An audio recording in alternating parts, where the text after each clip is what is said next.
Welcome back to the Very House Podcast. We have another fun episode for you today. We talked about a lot of really good stuff. Talked about how I think Myke and I both wanted to be Power Rangers and wanted to be superheroes when we were growing up. We talked about some witchcraft that may or may not be going on in Richmond. And we talked about a not so conventional remedy called meat juice. States, yes, it's as funny as it sounds. Yeah, and I had obviously never heard of that, but very fascinating. Prior to Thanksgiving, my house almost got broken into. Someone just tried to walk into my house. So crazy. We share the video of that happening. We also talked about holiday traditions. You know, obviously today, as of recording, is Black Friday. We just got through Thanksgiving. We got Christmas and New Year's coming up. It's that time of year. It's holiday season. Mm-hmm. I love it. I love the end of the year. Other than the sun going down at like 3:30 p.m. It's so weird. Yeah, not the most fun. Yeah. And we just talked about times are changing, you know, like in Richmond and overall. So just kind of looking backwards in retrospect at some of the different cultural aspects and societal aspects of this city and beyond. So tune in, enjoy the episode.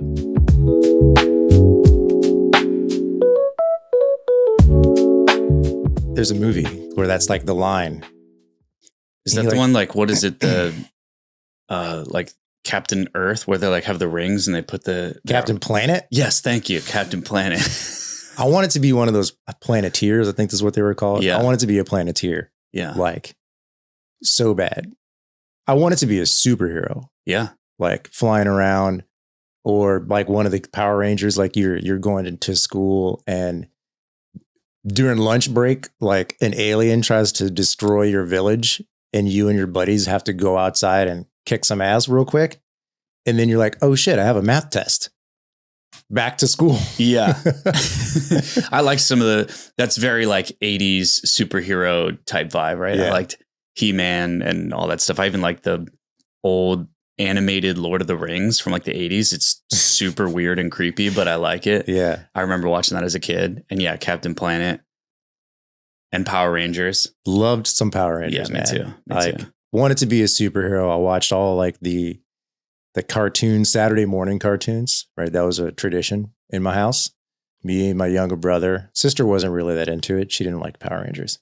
But, you know, Yeah. Saturday morning. You know, they did their best. They threw the Pink Ranger in there. Yeah, man. Tried to get some fans. You know, those guys are still kicking around and no pun intended, like still doing like appearances at Comic-Con.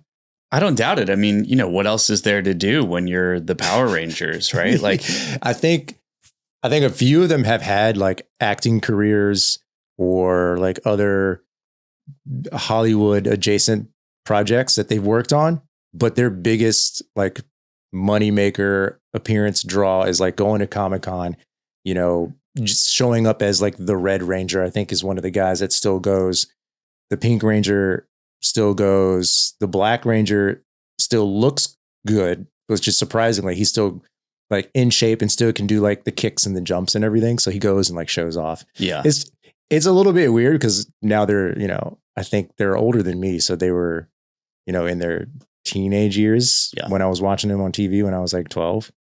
So to see them at like almost 50 doing that online, it's kind of funny. Well, they're going to be Power Rangers forever, right? It's like, there's no better example than Justin Timberlake, right? Like Justin Timberlake has had a very successful career, but he will forever be known as the singer of NSYNC.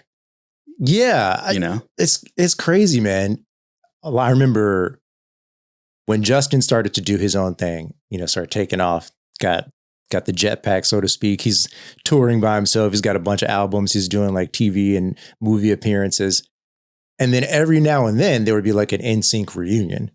And then there would be like a headline, what are the other band members up to? And it's like Lance is doing this and Joey's doing that. And they're like living mostly normal lives. And Justin's over here like being a superstar. But he is, forever the guy that's a member of NSYNC.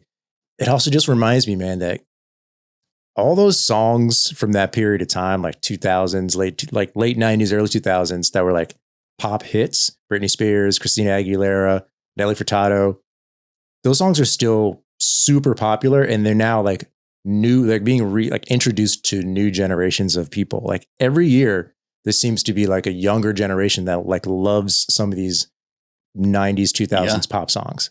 Like Gen Z, they're listening to Alice in Chains. Like I'll see it on like Instagram content and they're like putting in their carousels and stuff. Yeah. And it's like popping off and people love it. I'm like, this song is like 30 years old. Yeah. And they love it. I'm cool with it. I'm sure the old heads are pretty cool with it. It also, as someone who's like in the music industry as a DJ, and I listen to music all the time, and I've seen the transitions from era to era to era. I'm still a big fan of the music from the 90s and the 2000s. But like the 2000s, for the most part, was like forgettable. Yeah. It was a big pivotal change for like pop music and electronic and all that.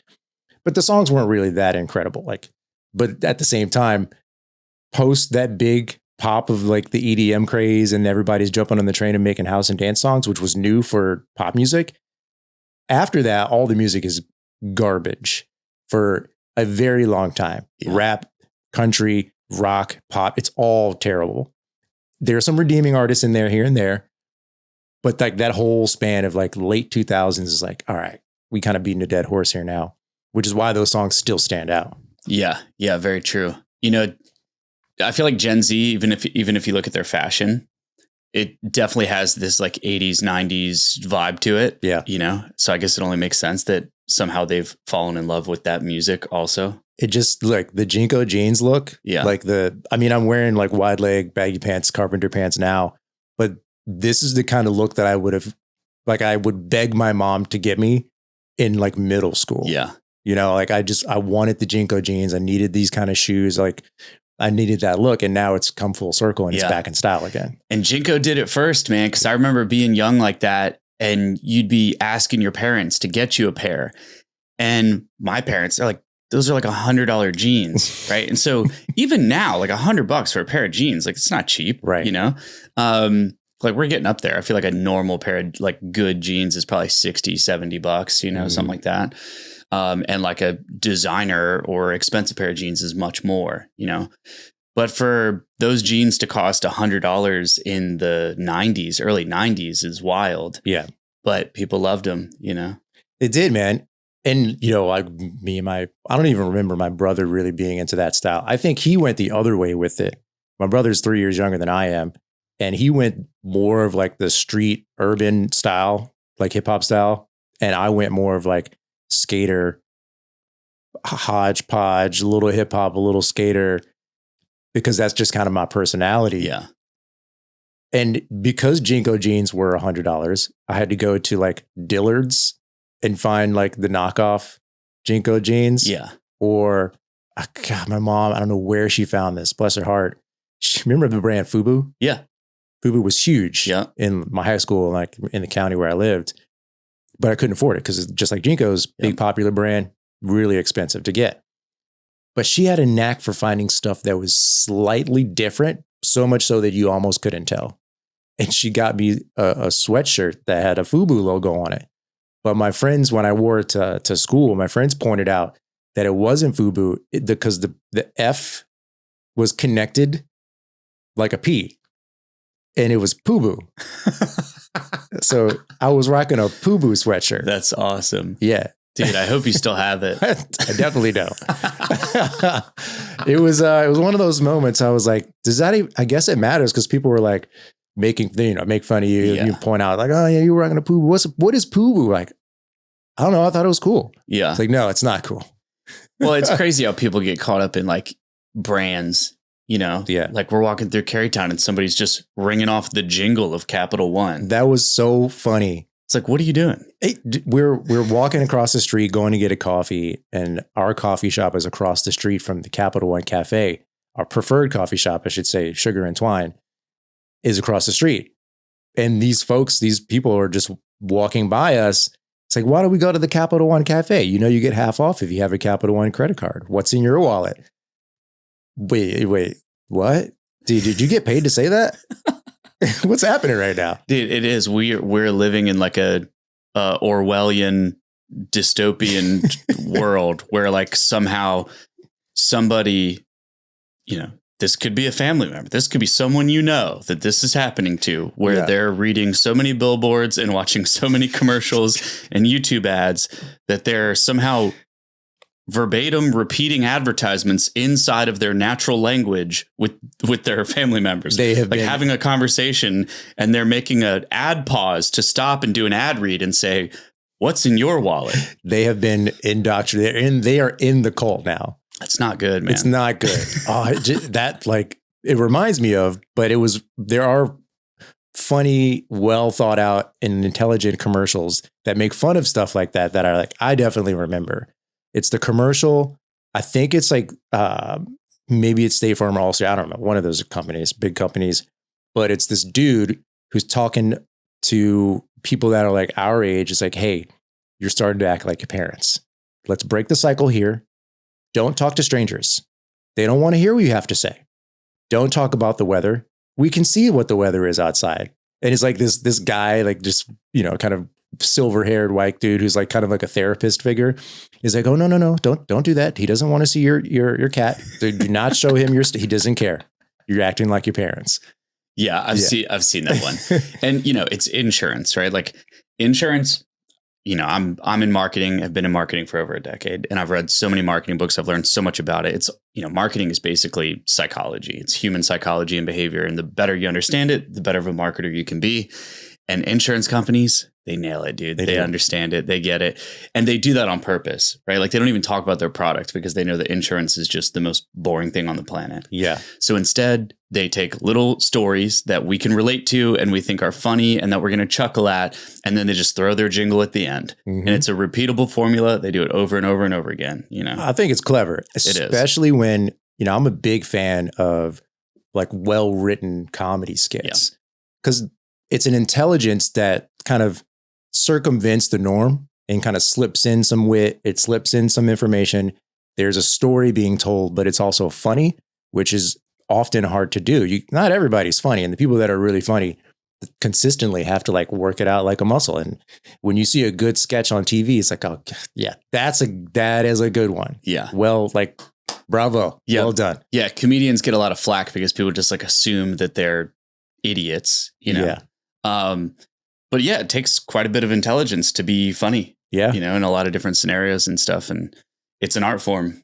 There's a science and an art to it for sure. Not that I would know. Well, I think I'm hilarious, but I mean, I laugh at your jokes. I don't know if anyone else would laugh at them. Thanks, dude. Yeah. I got your back, my guy. Thanks, man.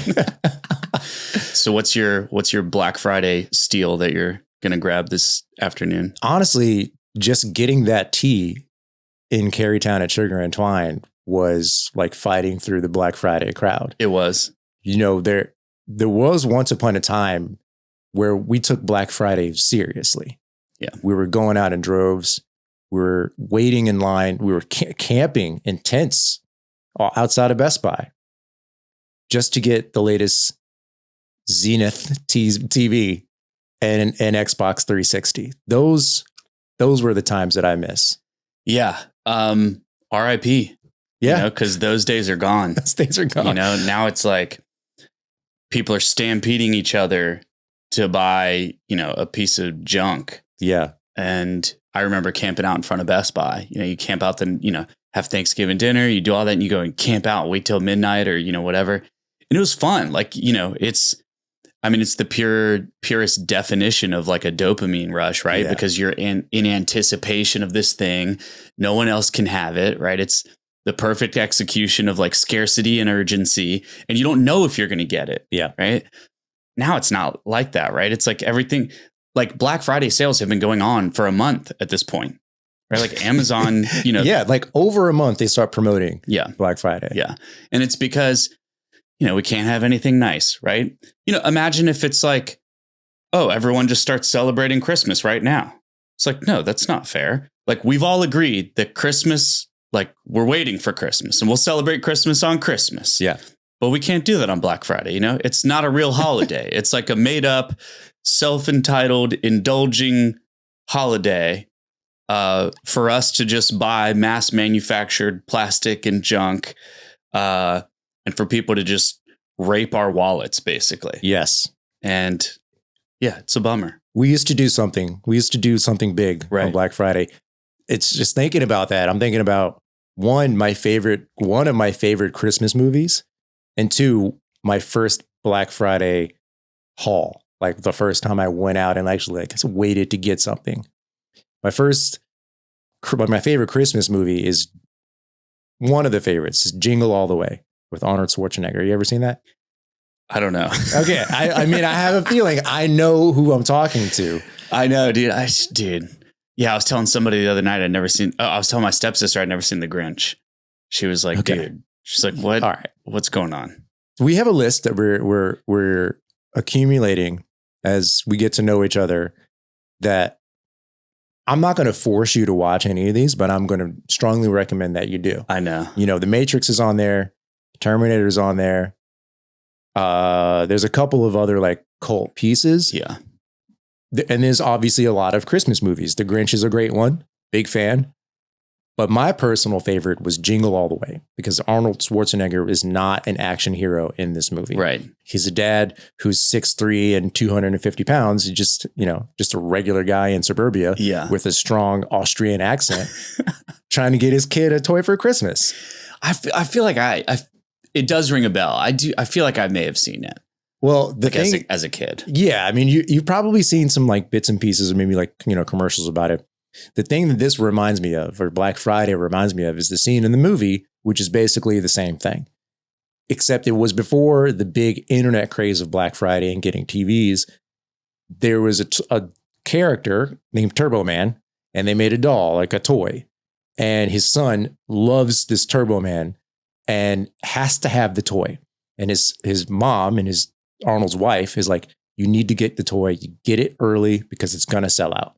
And he waits. He waits and he waits and he doesn't get it. And like the day before Christmas, he runs out and tries to get it. And of course, it's sold out everywhere. And there's like a bunch of other procrastinating parents who have waited and are looking to get this doll or this Turbo Man toy. And they're like, this is before cell phones. So they're like, where do we go? Where do we go? Did you hear from, that mall or this mall and all the mall across town? Is like, no, everyone's sold out. We've been to all those stores. And then somebody gets a tip that there's one Turbo Man doll at one store in one part of town. And then everyone mobs the store and the store is closed. And the owner of the store is waiting and like is going to try and do like a little raffle thing. It's like everyone gets a ticket at the end of once everyone's in and has a ticket, we'll do a raffle. And like, okay. He's like, you have to calm down or I'm not going to let you in. And they're like, okay, we're calm. And Arnold's up at the front and he opens the little raising gate thing and they just mob.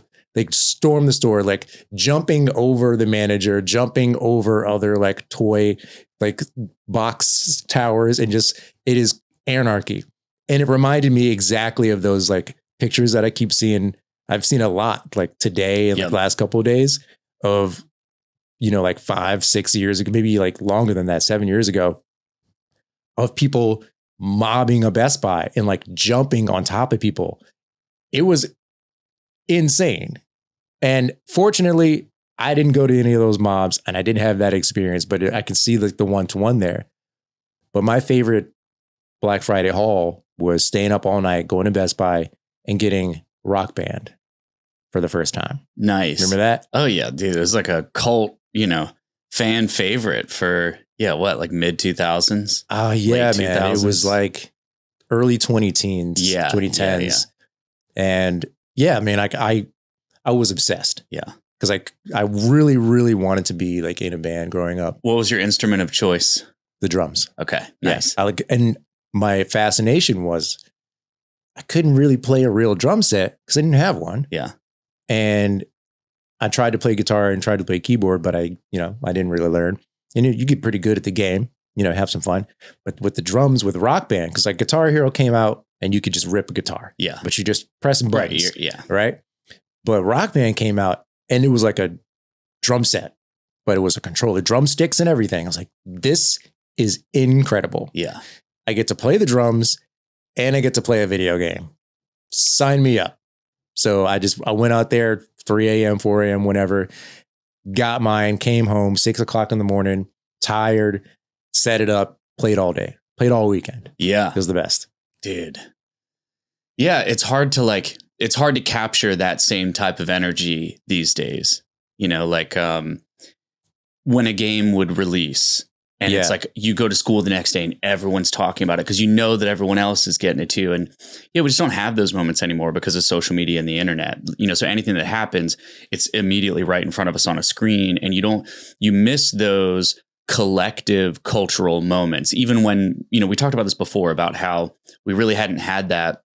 And one of the only modern examples that I could think of was when Barbie came out at the same time as Oppenheimer, and everybody's kind of talking about it. And it's like this, it's this national or even global experience that everybody's kind of sharing together. Yeah. And Rock Band and, Guitar Hero and some of these video games from our childhood are like that, like Grand Theft Auto and stuff. And maybe that'll be the next one, is like whenever Grand Theft Auto 6 comes out, right? Like that's got to be the next one, right? Because I don't play games anymore, but I do definitely remember there being like numerous, like national, worldwide, like a collective event, like a collective happening. Like the Barbenheimer example is a really good example of it, like happening, this decade, but it hasn't happened in a long time. And, because everything that happens is updated and shared and posted, and you can just tune in whenever and however. And between you and your friend group, you might be like, oh yeah, did you see that thing? And they're like, yeah, I saw that thing. It was pretty cool. And you might pass it around between your friends. But, if your friend's friend doesn't like or subscribe to that channel, he's never going to see it. So he's not going to get the reference. But I liked that those events united people unbiasedly. If you liked it, you could talk about how you liked it. If you didn't like it, you could talk about how you didn't like it. But that was pretty much it.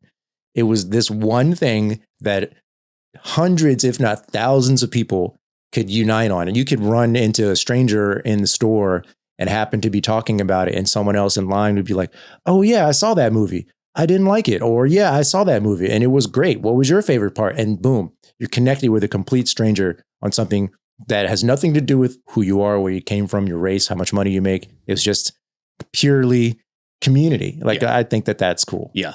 Well, especially because going to a movie was, $5, $6, $7, $8, maybe like 11 for like an IMAX type thing, Yeah, it's just all different. I saw from time to time, you'll see these videos of the empty malls that have basically gone out of business. And you look back on it and you see these malls empty, getting ready to close down. And if you would have said that that was ever going to happen when we were young, you'd be like, there's no way. Like, there's just no way, because that's also almost like a cultural thing, right? When you're a kid, like on the weekends, you go to the mall, right? And there's like things happening. You go to the mall and Santa's there, like whatever, right? Yeah. And it's kind of that same thing. And you'd run into your classmate or something at the mall, or you'd meet up with your friends there. And it's like time was slower. And when things would happen, people collected around them more in a stronger way. Mm-hmm. And now they're just these, not to be depressing about it, but they're just fleeting moments. You could see something that is easily, funnier than anything you've ever seen in your life. And it's like, haha. And then you just scroll past it and it's over. And then you forget about it and you never see it again. It's silly. It is silly. It's, it's a sign of the times. And there is no use, in my opinion, in like trying to fight against it. Right. Whether it's a personal preference, you just choose not to tune in. Sure, whatever. But to specifically and intentionally rail against like the progression of how people communicate via the internet is useless. I hear people, it's not so prevalent now, but I definitely still hear people talking about, I don't watch videos on Instagram, or I don't watch videos on TikTok. I get my news from news outlets, or, I watch TV on the TV channels or whatever, which is, again, like it's few and far between. It sounds like I'm talking about somebody who's 80 years old, but that's not always the case. Right. But it's like, bro, get on board, because this is what's happening. And if you don't, you will be left behind, and you're going to look at what everybody else is doing. And it used to be 10 years, but now it's going to be the next year. And you're going to be way out of the loop, and it's just going to be tougher for you to get back to that little spot. I totally agree. And it's a great perspective, which is if you zoom out and you think about, like, this type of stuff has always been happening. Even if you rewind 50 years, 100 years, the way that people do things is always changing and evolving. And there's the group that fights against it because they hate it and they just want things to stay how they were. Mm-hmm. And there's the group that goes with the change. And then there's a group in the middle that, just doesn't really care, right? Like whatever happens. And there's a time and a place and a wrong and a right, movement to get behind. It kind of depends on what it's about, right? Like some things are more about privacy and safety and, all that type of stuff. But yeah, when it comes down to like going to see movies and going to the mall and, whatever, it's like, yeah, things are going to change over time. It's just how it happens. Get with the program. Yeah. Like you fighting against it is futile, as they say. You can always appreciate the history and the way things used to be and appreciate, and then take that appreciation into what's happening today and be like, well, this isn't the way that I used to do it, but damn, that's pretty cool. Yeah. Right. Like just flipping your mindset about it. It's like, they're not replacing or removing anything. That stuff was gone way before you started to feel nostalgic about it. Yeah. It's been and done and moved on. Make your peace and embrace what's happening. And I would say that is the Richmond problem. We are a city constantly fighting progression and forward movement and the preservation of history and the preservation of the things that used to be, or the things that are good, or things that will need to be preserved and need to live on. But we're also experiencing like record growth and expansion. And just as anybody who knows about it, it's uncomfortable. Change does not always feel good, but change is inevitable. Like the saying is, the only thing that is always like secured, always insured, is change. The one thing that is always a given is things will always change. Yeah. So you can rail against it. You can be grumpy. You can look at the new buildings and be like, fuck those people, and say you hate people coming in town from Nova or from DC and making these new apartment buildings drive the rent up over the city. Like, you can hate all that stuff. You're justly and right to do so, and rightfully assured to do so, but it's happening. It happened already. You get with the program. Yeah.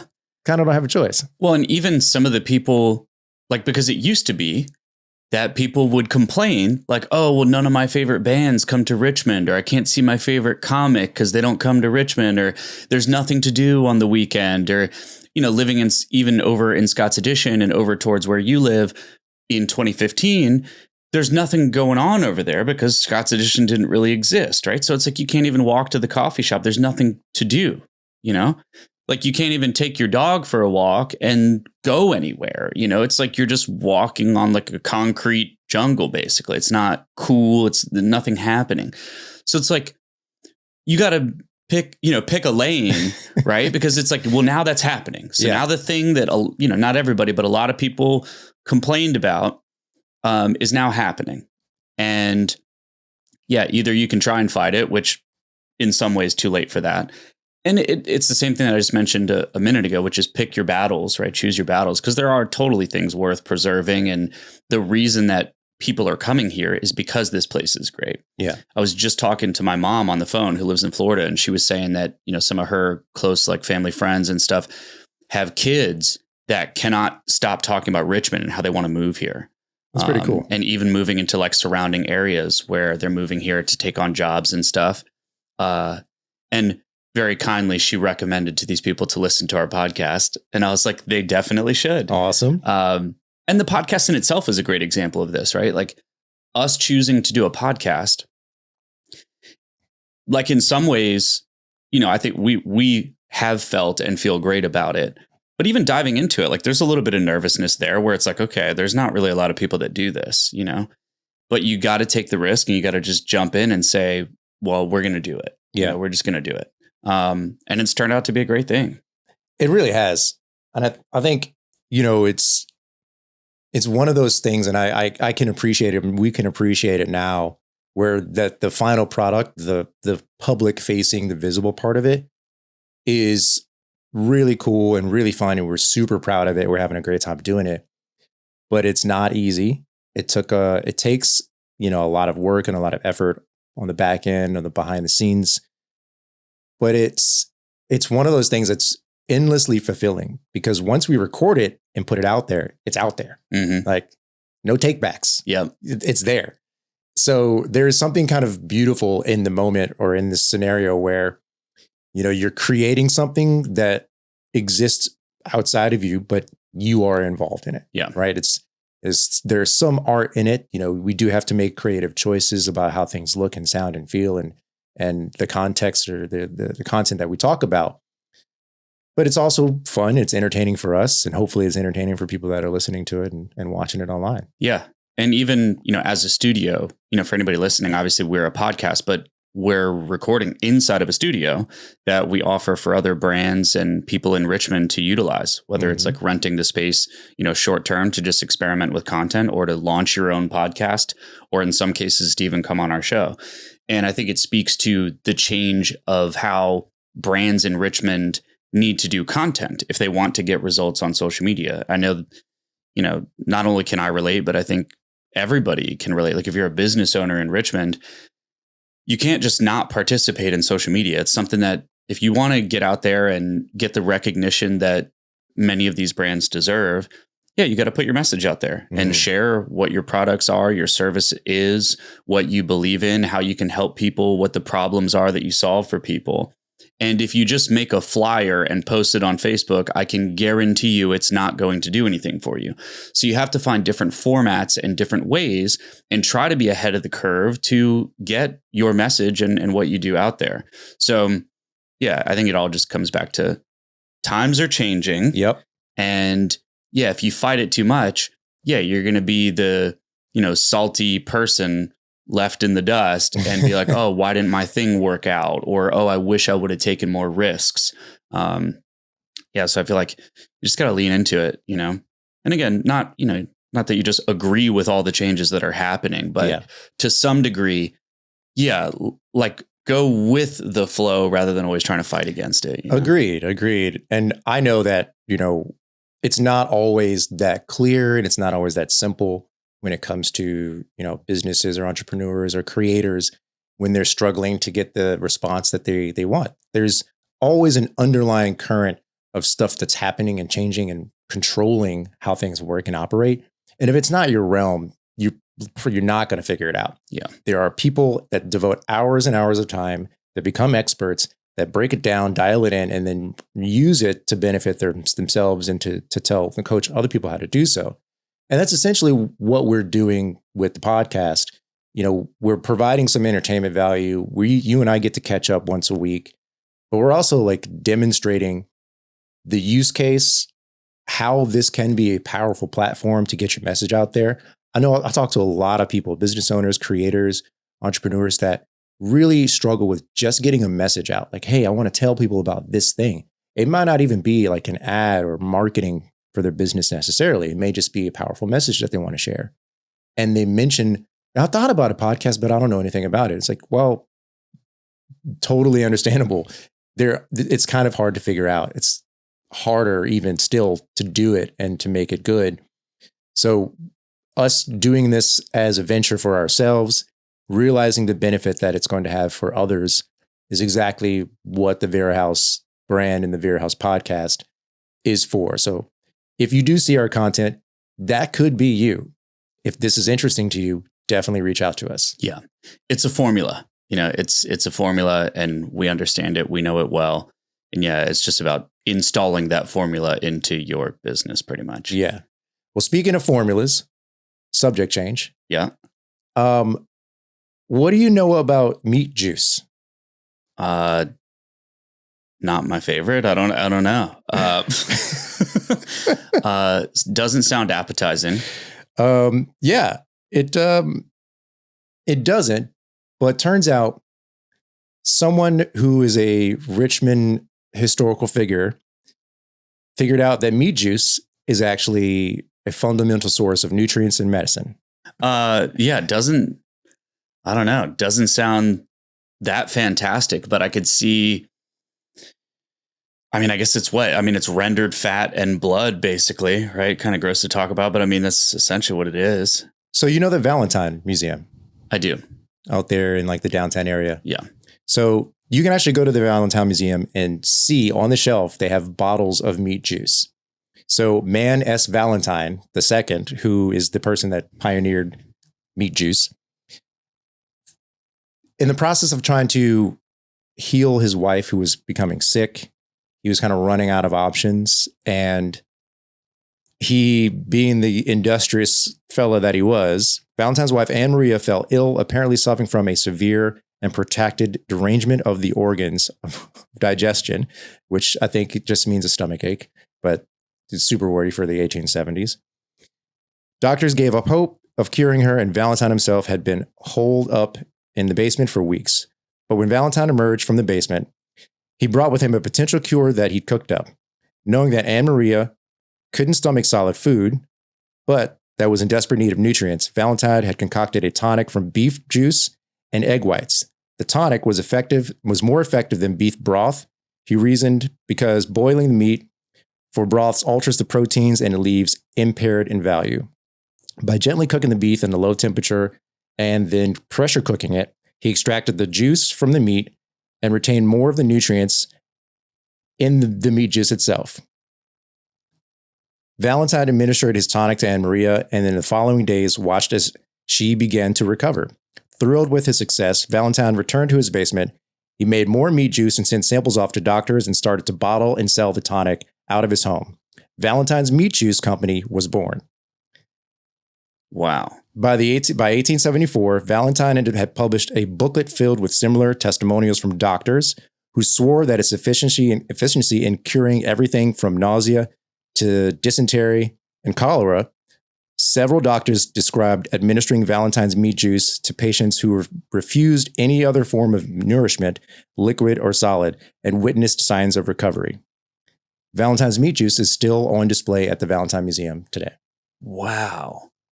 It's really interesting. You know, like people may not guess this about me at first glance, but I love the topic of health. You know, I spend a lot of time looking into this type of stuff, whether it's fasting or the carnivore diet, like all this. I find it really interesting.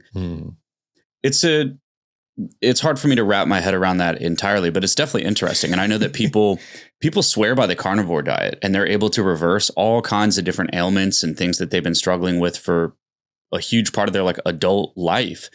And by switching to just purely eating meat only. And I don't know the specifics on the carnivore diet. It could also include things like eggs. I think it's basically any product that comes from an animal. Yeah. It's the opposite of being vegan, basically. And people swear by it, man. People swear by it. Yeah. And it's interesting. You know, it says here by the late 1870s, the Valentine's meat juice had become one of the most popular and highly available patent medicines around the world. It was top-selling product in American pharmacies and a fixture in many household medicine cabinets, which is so interesting because, you know, it's when you think about meat juice and egg whites, it doesn't sound like that could do much for anybody. But this is before large-scale pharmaceuticals and before chemical medications. So he was able to find a remedy for something with naturopathy, right? So using the earth and using home-based remedies to solve ailments and illnesses is something that is considered pseudo-medicine nowadays because large pharmacies and the large medical community, we've used science and technology to really pinpoint how to solve our big problems and, you know, heal people that are sick. But that doesn't mean that the natural, organic, you know, naturopathy isn't as effective, if not more, sometimes.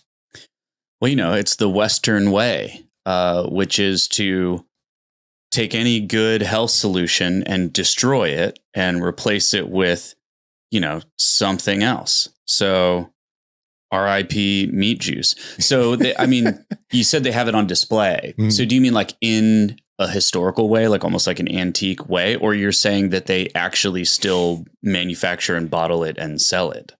So the interior of the Stabler Ledbetter Apothecary Museum, where meat juice was once sold.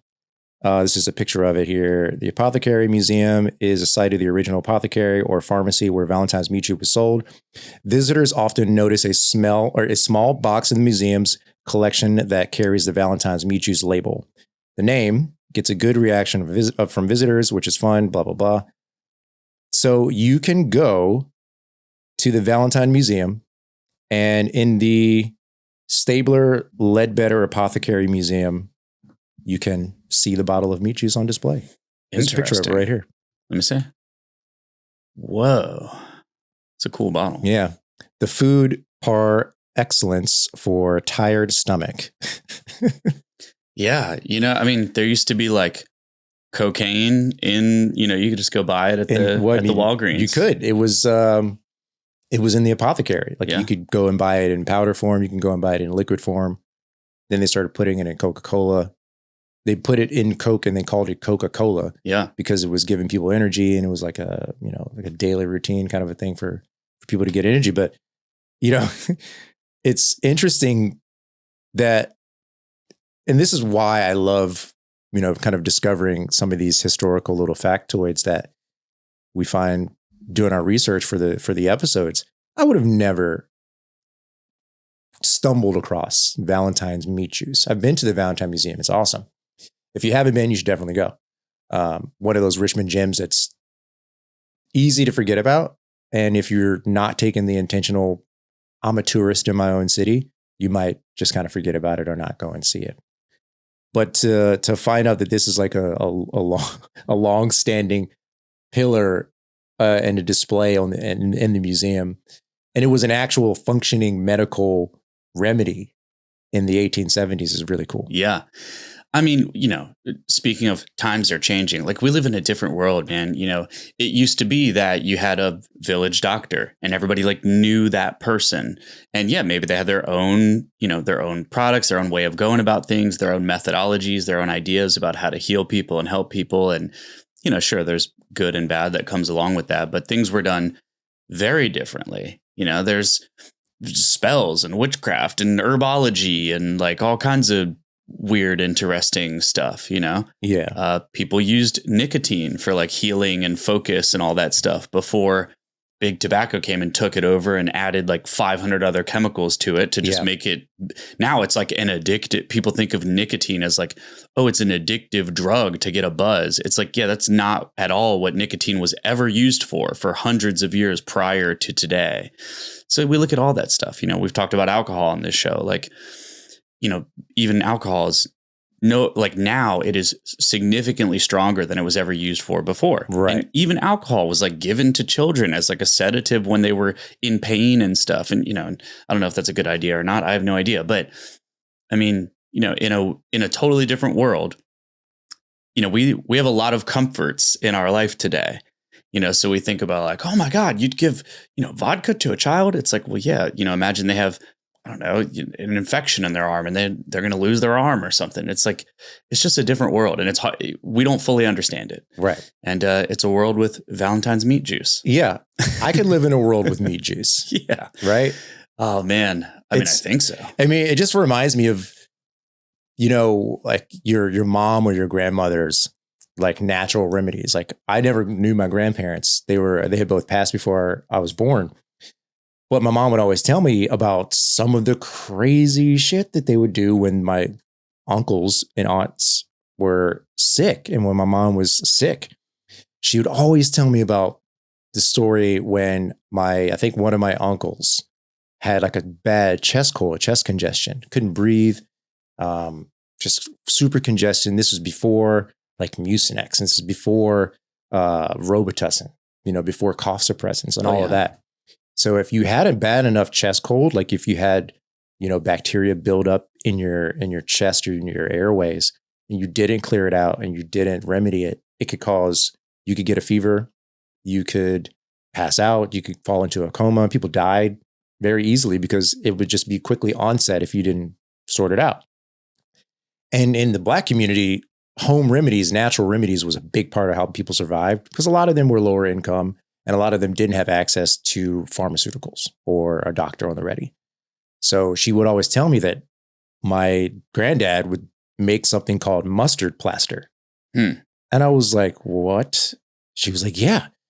I don't remember everything that was in it, but he would mix up like mustard and honey and cayenne and like a bunch of other stuff in like this bowl. And it became like this tacky substance. And he would smear it all over my uncle's chest and let it sit there. And he said it would leach the bacteria out of his chest, similar to like, like maybe think about like Vicks vapor rub, but maybe more intense. And he's like, he would leave that on for a few hours and, take it off and wash them off. And a couple of days later, it'd be right as rain.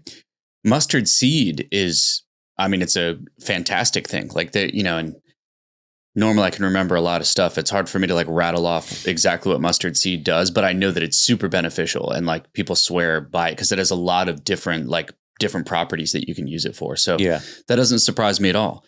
And I would argue that we should go back to doing that. Like that's my stance on it all. And not every time, but a lot of times when people argue for the naturopathy or the natural remedy or maybe even Eastern medicine route, as opposed to Western medicine for lots of ailments, it's met with a mix. It's like 85% definitely don't think we should go with Eastern medicine. I trust Western medicine.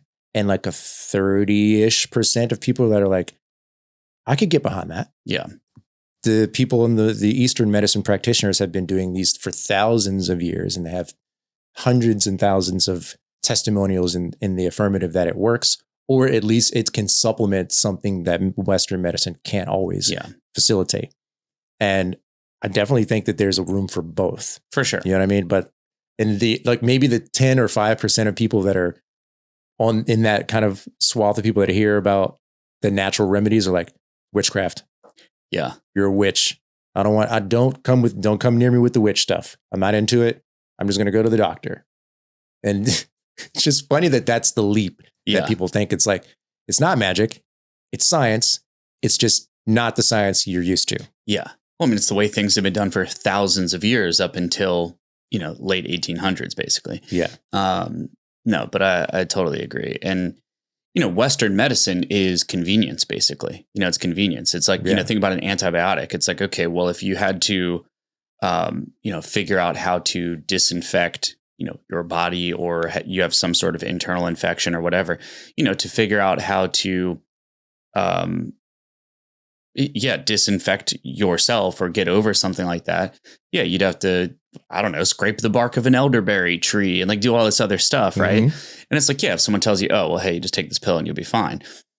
But the repercussions of that is like, a modern day Western antibiotic, it completely eliminates all the good bacteria in your body. Right. It eliminates all bacteria, especially, well, not in your body, but in your microbiome, in your gut for sure. Right. Because it's a pill, you take it, you ingest it. So, there's both. And I think it comes with and not that I have all the answers, but I think it comes with like a lack of fundamental understanding of what the difference really is. Right.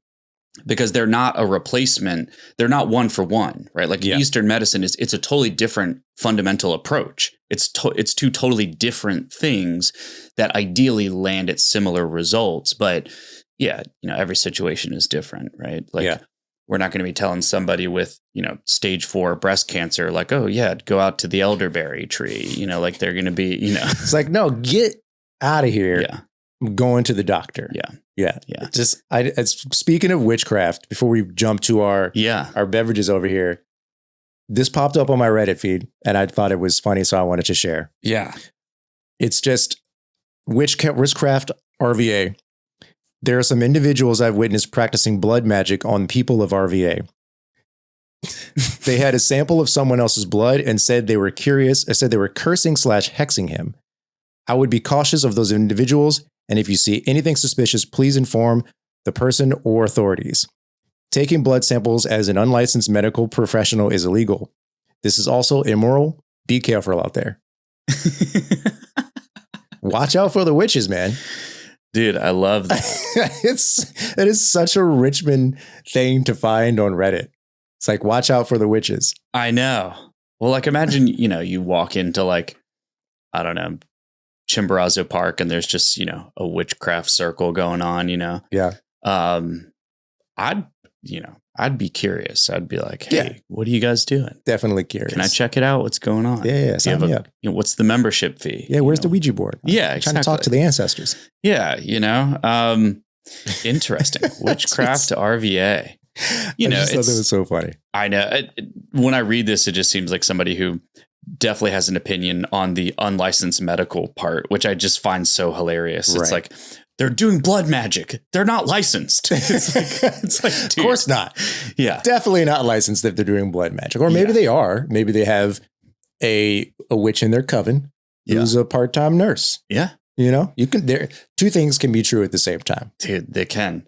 All this stuff and all the old world talk, it's like this is almost the form of tonics that we have now. Yeah. It is kind of similar. Like a lot of these different drinks and stuff, they have, like, it reminds me of old school ingredients. It's like even on the back of this one.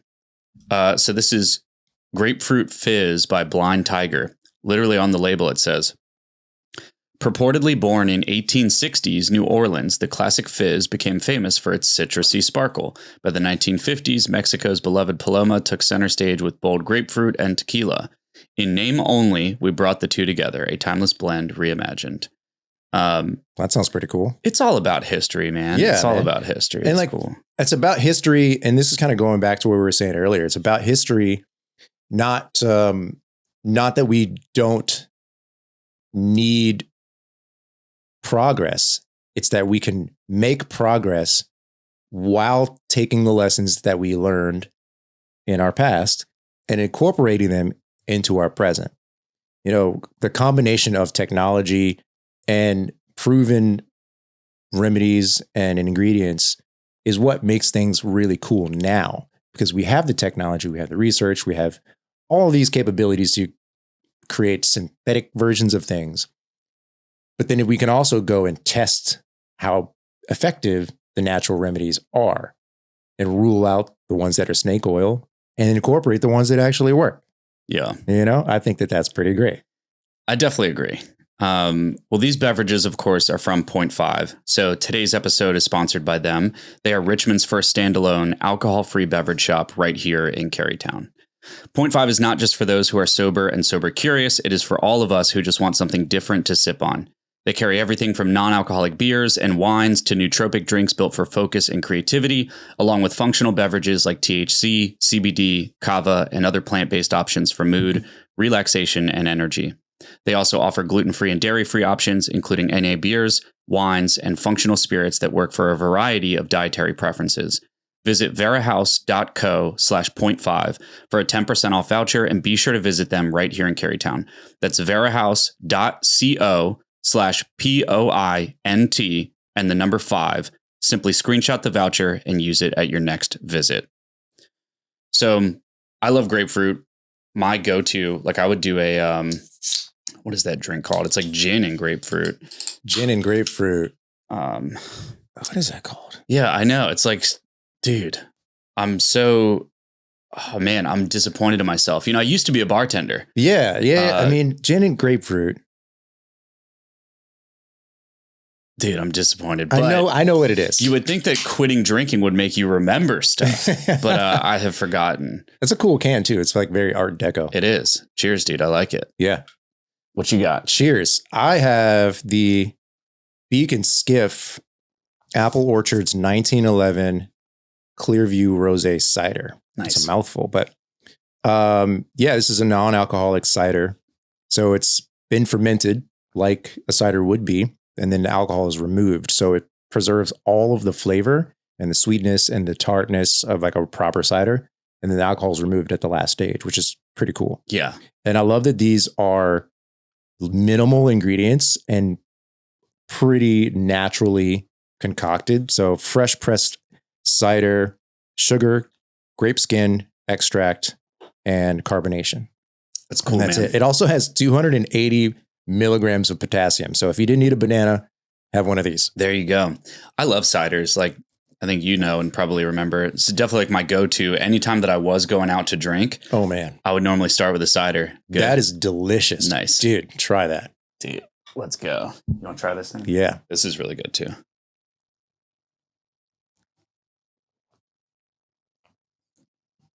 Oh, that's awesome. Yeah. It's a Greyhound. Yeah. Greyhound. That's it. Yes. That's what it is. I had to taste it to like get my brain cells nice to work. job. The Greyhound. Yeah. Yes. I love, like, I would drink those. I like grapefruit. I don't often eat breakfast. Yeah, that's great. Dude, that's really hitting the spot. Yeah, yeah. Like a dry cider. Yeah. Yeah, you can't beat it. That would always be my go-to, like when I'd go out to drink. Just start with a cider and then, who knows where I'd end up. Yeah, just end up at a house party somewhere. Yeah, pretty much.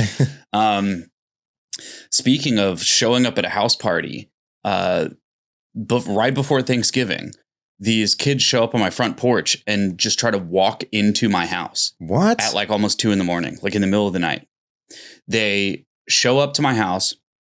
Like they thought it was a party.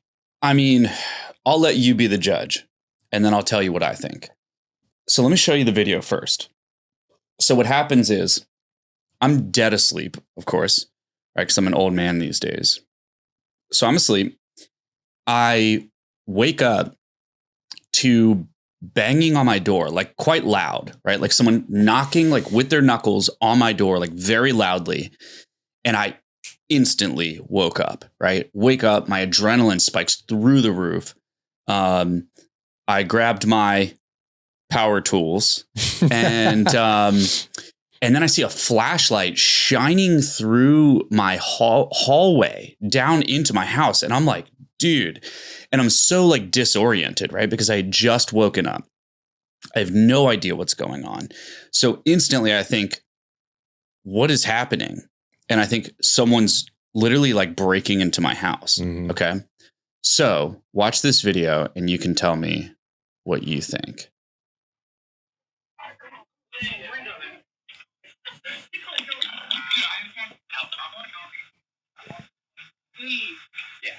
So he hits the doorbell. You gotta love a Ring camera. Yeah. There's like 6 people out there. Yeah. Like, what is he doing? Like the porch lights on. They're just.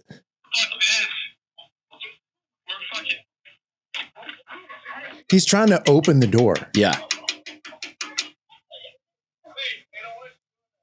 Like, why would you do that at like 2 a.m? You just think you just walk into somebody's house? Yeah, he's pulling and pushing on the door. That's crazy. It's insane. Okay. So, I mean, and it like for clarification, we'll put the video up. Yeah. On the video podcast, but it's a white dude that's banging on your door and dressed up like pretty normal clothes. And there's a couple black guys behind him on the stairs. And they seem to be like unsure if that's the right move. And he's like, nah, man, let's do this. We're going in here. Like, you going into someone's house? Yeah. You crazy? Yeah. So in hindsight, looking back on this, and I had a lot of different opinions about this. Some people were like, oh, they're just kids. They probably were thinking they're coming to a house party. They just showed up at the wrong house. That's what I thought. Okay. So think about this, however, there's no lights on in my house. Like my house is pitch black and you can't tell from this video. The front of my house has big windows on it, right? Like when you walk up to my house, like I have a very like modern front door with a big open glass panel. So when you're standing at my front door, you can see in my house. Like you can see in my house. You would know there's no one here. There's no party happening here. Mm-hmm. The lights are completely off. So you would not mistake like, oh, this is the hangout spot, right? There's no cars in front of my house, right? There's one car in the driveway. All the lights are off. The door is locked. So they show up. This guy bangs on the door, tries to open it first and then knocks on the door. Yeah. So he just walks up and they're clearly having a conversation. And if you can make out what they're saying, we need help. And then the white guy saying, well, I just want to help you. And I'm like, okay. So as I wake up, I'm kind of peeking down the hallway, right? To try to understand, like, are these people about to bust in my house? Because if that's the case, I'm going to stay exactly where I'm at. Yeah. And so then I see them kind of walk away from the front porch. So then I make my way into the middle of the house so I can get a better vantage point of like what is happening, right? So I make my way to the middle of the house. I've got my phone with me and I can see, okay, it doesn't seem like there's like an immediate threat. They're not on the porch anymore.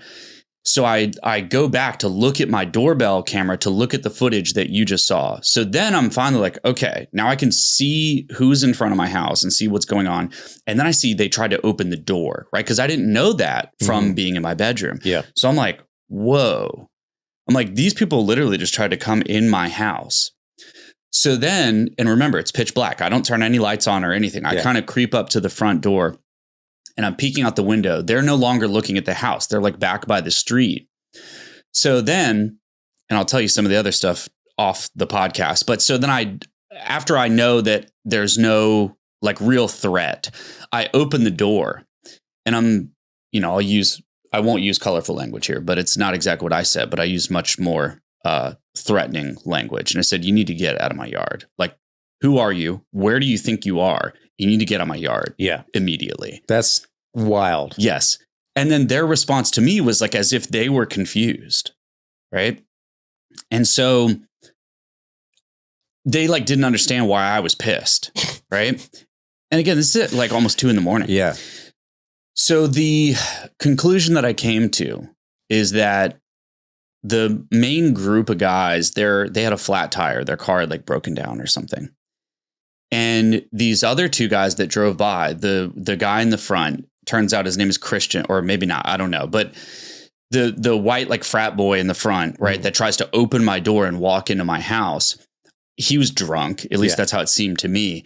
I think that him and his buddy were driving by and noticed that these guys had a flat tire and they, for whatever reason, decided to pull over and try and help. Right.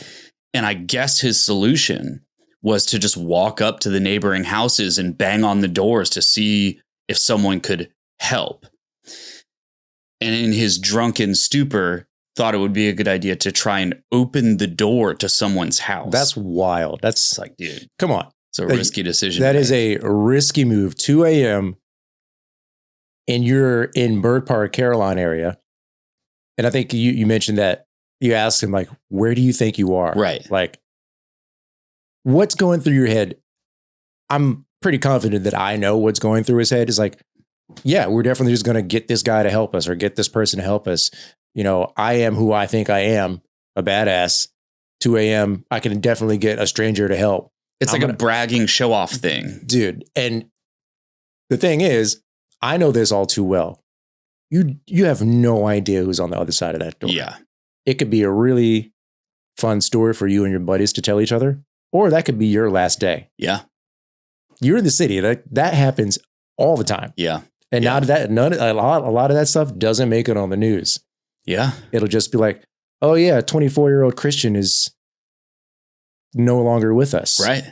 You're just in a bit, no news coverage, no none of that. That was your last day. And all because of like, call it a mistake, call it whatever you want, but it's like, dude, you can't, I don't care where you are or who you are. Yeah. You don't walk onto someone's property and try to open their door. Yeah. That's crazy. That is crazy. And like, yeah, I'm pretty religious about locking my door to my vehicles and my car and all that stuff and making sure that I am capable of protecting myself, Yeah. And I encourage everybody else to do the same. Make sure you lock your doors and your car doors. Because it's one thing if people are just going around, not that this is good by any means, but people do. They just go around, park their car, and then try to open car doors. Yeah. That's one thing, and you're definitely taking a risk doing that. But you're taking a much bigger risk going around and trying to open the front door to someone's home. Mm-hmm. That's crazy. Yeah. And it's in the middle of the night when there's a high probability that there are people inside the house, right? It's the middle of the night. Yeah, craziness. But that was the start to my Thanksgiving extravaganza. It's like, and it's an exciting start. You're kicking the holidays off with an adrenaline boost. You did mention that you grabbed your power tools. Yeah. I would wager a guess that you're not the only one in your neighborhood with power tools. Yeah. And that's it's just an example of the arrogance and boldness of somebody and just a complete obliviousness about their current situation and what's the right thing to do at that time and place. Yeah. My my parents, but mainly my mom, has always been very specific about locking her door, getting an alarm system, leaving the lights on in the house when you're gone so nobody thinks that you're not there. Now, thankfully, she's never had an instance with somebody breaking down the door to her house. But just like you and I both know, that happens. And no matter what your intentions are, it can very easily not go your way. So it's just, I'm looking at the guy and I'm just like, you think you can just get away with it. Oh yeah, I got this, no problem. I just happen to see some people. I am who I think I am. I'm going to go knock on this door because this door looks pretty cool and he's going to help us out. Really lucky it didn't go the other way. Yeah. Yeah. I mean, it's just crazy. It's like, dude, you're not like near VCU where you're in Party Town on Grace Street and you're just, not that it's okay over there either. Yeah.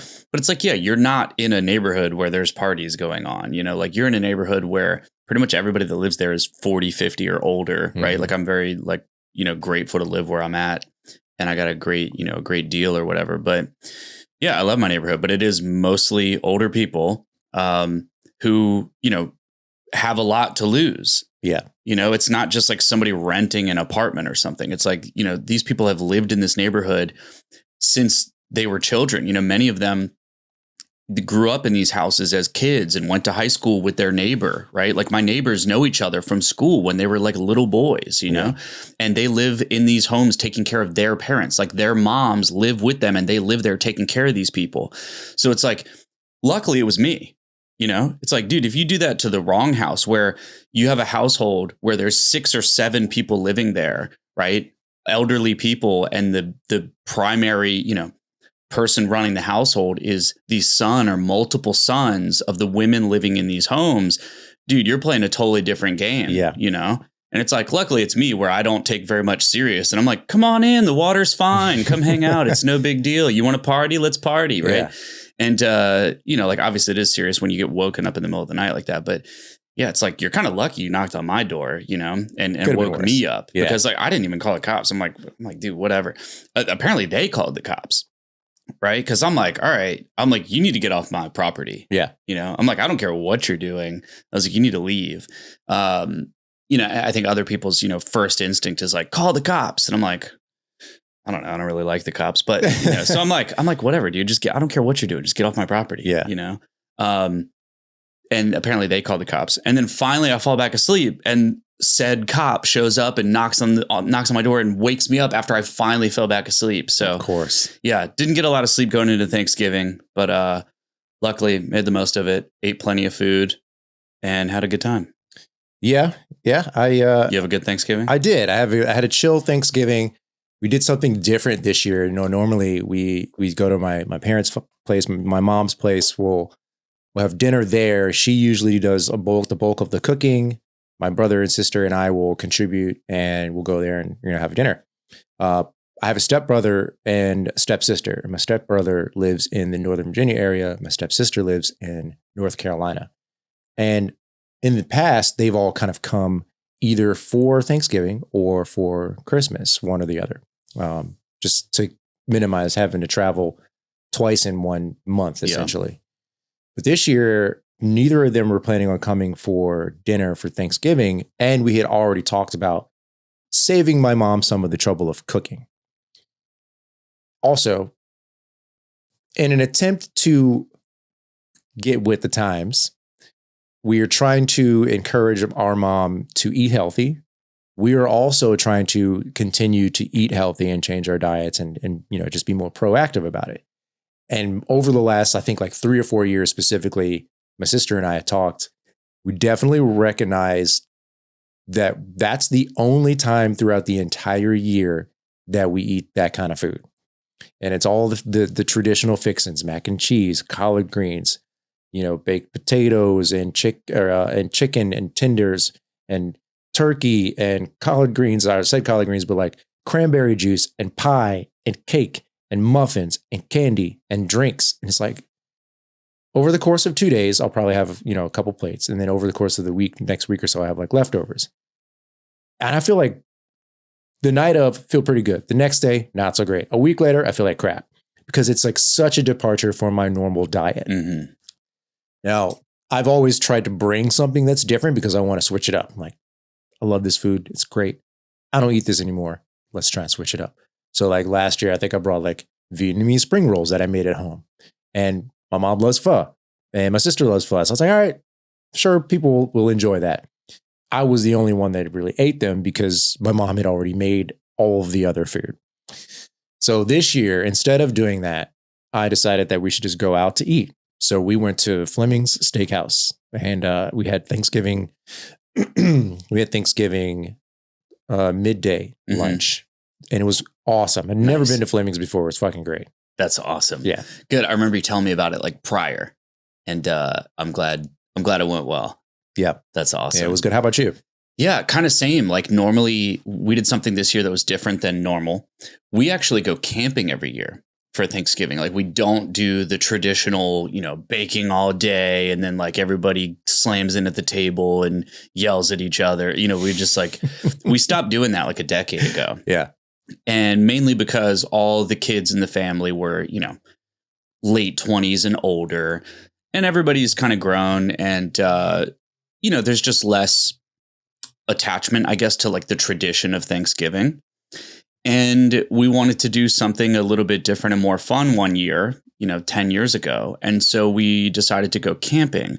And my parents and their friends, and even like my stepsister and her husband, everybody has like campers and RVs and stuff. And so they decided to go camping. And we went and we had a blast. Everybody loved it. And we're like, dude, let's just do this again. Yeah. So that's what we did the following year. And then we just stuck to it. But then this year, this past year, my family moved properties. They got a new property and a new house and everything. And even their close friends did the same. So everybody's like moving and like there's a lot going on. So camping in the middle of all of that was just like a little bit of a stretch to try to make it happen. So we went back to just do like a regular Thanksgiving.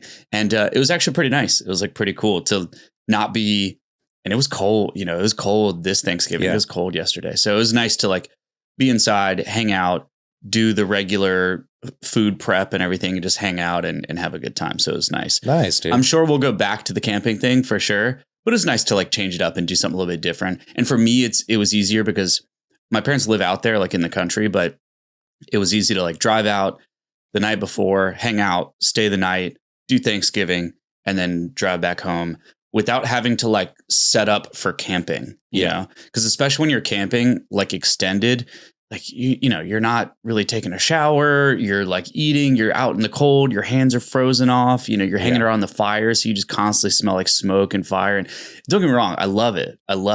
But after like day 4 or 5, you're like, all right, I'm ready to get back home, like take a shower, like sleep in my bed. Yeah. So yeah, it was nice to like just switch it up a little bit. Nice, dude. Yeah, it was cool though. Yeah. The unconventional approach to the holidays, I think it's important. Because tradition is great, but as we've been kind of saying throughout this episode, progress and evolution is a part of who we are. So we can embrace the progress and the changing of things, along with preserving some of the best parts of our traditions and history. And I think it's great. I'm one who kind of needs to continually do something different. That's just part of my makeup. If I'm doing something for more than a period of time, okay, what's the next thing? And I want to keep doing that, but I also want to add this and then add that. And for better or for worse. Yeah. But I like the idea of our family evolving and changing together instead of it being like one person's journey or one person's preference. Let's try it together and see if we like it, don't like it, adopt some of it, neglect the rest of it, whatever. Let's just try it. Yeah. See what we can do from there. Yeah. Well, we have a special Christmas episode that we're going to do coming up. Yeah. So we won't give away any secrets, but everyone will have to be on the lookout for that. So that'll be a fun thing that we do. And that's the next holiday coming up. Does your family do anything special for Christmas? Not particularly. We're pretty traditional with that as well. Christmas tree, gift giving, some dinner, maybe just some snacks and stuff throughout the day. My stepdad's watching the game. And we're just kind of hanging out at the house. However, again, guilty as charged. I thought it would be cool to do something different for the holidays last year because we do have a big family that it's in, they are living in different cities. So not everybody can make it every year. I was like, how about instead of giving each other gifts, because that's a whole other thing. It's like figuring out the gift exchange. Yeah. It's like, is it Mexican elephant or whatever the saying is, or do I draw names out of the hat? What if I draw my own name? It's a whole thing. Yeah. So I was like, why don't we skip the gift giving all together and just go on a family trip? Like, I'll just commit to going on a little vacation. For one, we haven't ever traveled together as a family. My mom and my stepdad got together like 15 years ago. And we're pretty close. We're all very close at this point, but we've never like gone on a big trip. So I was like, I think it would be cool to do that. And we did. We went to Puerto Rico last year and it was great. No one tried to kill one or the other. Like, no one got into a fight. There was no arguments. It was smooth sailing. I think we were all like in a good, like, let's make this fun attitude. Nice. So that was a vibe.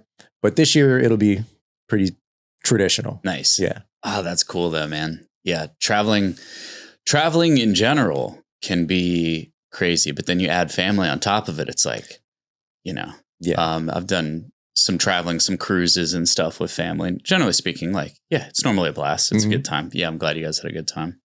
Yeah. For Christmas, we normally go to North Carolina for a couple of days. I've got some family down there. So we do like typical Christmas here, like close, immediate family. Then we go to North Carolina for like 2 days, do Christmas with extended family down there, then come back and prep for the new year, man. 2026. Yeah. Yeah. It'll be a good one. All right. I mean, I like Christmas, and I recognized, I think I wanted to not like the holidays over the last however many years. But every time the holidays come around, I get that little fuzzy feeling and I'm like, it's Thanksgiving. And then it's like, oh, it's Christmas. Yeah. So, it's going to be New Year's soon. I like that. I like the celebration, and that is definitely due to it being a big part of like my upbringing, my brothers and sisters' upbringing.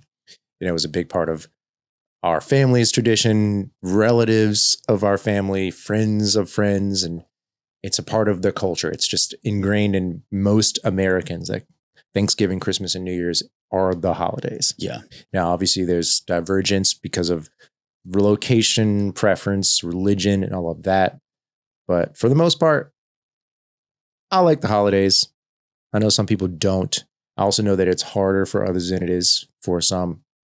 But at the core of it, I think it's an excuse and an opportunity to spend some time with your family. Yeah. And that's pretty cool.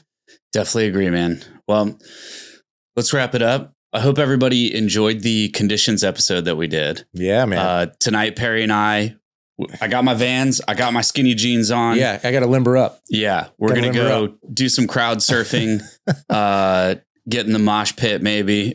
Yeah, dude, we're getting in there. Yeah, break a hip or something. But yeah, for anybody who doesn't know, we did a special interview with Conditions, which is like a fan favorite local Richmond band who really like blew up during the, late 2000s, early 2010s. And tonight potentially is their final show ever. They did one, I think, in 2014, which was like their farewell show. But this is like a reunion show. And this, could be the last time that anybody sees them play like in person, who knows, but we'll have a blast. It's a sold out show at the Canal Club. It's going to be a lot of fun. And we look forward to doing hopefully some more interviews with musical talent, just do some different things, have some cool stuff on the radar for 2026. Yeah, for sure. So stay tuned for that recap on social media, and also look out for that Christmas episode next week. This podcast was recorded at Vera House Studios in Richmond, Virginia, and produced by Perri Young and Myke Metzger.